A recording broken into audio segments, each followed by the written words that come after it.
ఒక ఆడపిల్ల అమ్మ బయటకు వచ్చి నేను ఇదే అని చెప్పదు. కొంతమంది వచ్చి చెప్తారు, అది వేరు. ఇప్పుడు ఇంకొక ఇష్యూ అవుతుంది చూడండి, ఒక తల్లిదండ్రులు బయట కూర్చోబెట్టారు చైర్ మీద ఈ రోజు పొద్దున, వాళ్ళది ఎట్లా చూసారా? It is open discussion. అది సంవత్సరం నుంచి నడుస్తుందా? అది అది అది దాని అంటే హై పీరియడ్ డిస్కషన్. అంటే వాళ్ళు ఏమైనా కానీ ఎవరు వస్తారు అనేది. కానీ చిన్న చిన్న కుటుంబాలు, కొంచెం గౌరవంగా ఉండే కొన్ని కుటుంబాలలో ఏముంటదంటే అమ్మ, కొన్ని రిస్ట్రిక్షన్స్ దాటలేరు. వాడు అమ్మకి ఆరోగ్యం బాగుండదు, నాన్న పరిస్థితులు ఉంటాయి, సమాజంలో నలుగురు వచ్చి 4 విధాలు అంటే అవమానంతో చనిపోయే కుటుంబాలు ఎన్ని లేవమ్మా? వందల్లో ఉన్నాయి కదా. కాబట్టి ఎల్లూరి శ్రీనివాస్కి లేదు ఈ సిగ్గు, శరము, మానవత్వము, ఈ మర్యాద, ఇవి ఏవి లేవు.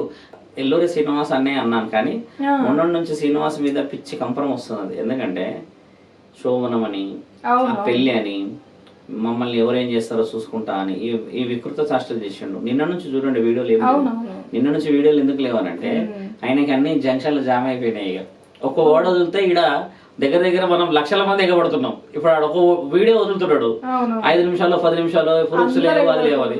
ఈడ ఎన్ని వస్తున్నాయి అంటే ఇన్స్టాగ్రామ్ లో కూడా వస్తున్నాయి. ఆఖరికి చిత్ర విచిత్రంగా పెడుతున్నారు ఆ శ్రీనివాసుని ఫోటోలు పెట్టి, కిందికి చెప్పుల దండలు వేసి ఇవన్నీ వేసి. ఇప్పుడు విమర్శలు శివరుద్ర సాధువు చేయట్లేడు, విమర్శలు మానవ ధర్మం ఉన్న ప్రతి ఆడపిల్లని చేస్తున్నారు. గొప్ప విషయం ఏంటంటే అమ్మ, ఇందాక మిత్రుడు నాకు ఫోన్ చేసినప్పుడు, నేను రిటర్న్ వస్తున్నప్పుడు, ఇక్కడికి వస్తున్నప్పుడు ఘంటసాల గారి మనోరాలు ఫోన్ చేసింది నాకు. ఘంటసాల మీకు తెలుసా? నాకు తెలిసి ఈ జనరేషన్ లో కొంతమందికి, ఈ ఫీల్డ్ ఉన్న వాళ్ళకి ఐడియా, మిగతా వాళ్ళకి ఉండదు. ఘంటసాల అనగానే ఆ భగవద్గీత ఒకటే గుర్తుకొస్తుంది. ఎందుకంటే ఆయన అదొకటే వాడిండు, బాగా ఫేమస్ అయింది కదా. వాళ్ళ మనోరాలు ఫోన్ చేసి ఎంత ఆనందాన్ని వ్యక్తపరుస్తుంది. ఆడపిల్లల గురించి మీ పోరాటం ఎంత నిజమేనంటే, ఎక్కడో ఘంటసాల మనకు ఫోన్ చేస్తుందన్న సంగతి మనకు తెలియదు కదా. అంటే సెన్స్ ఇంకా బతుకుంది సమాజంలో అంటున్నాను.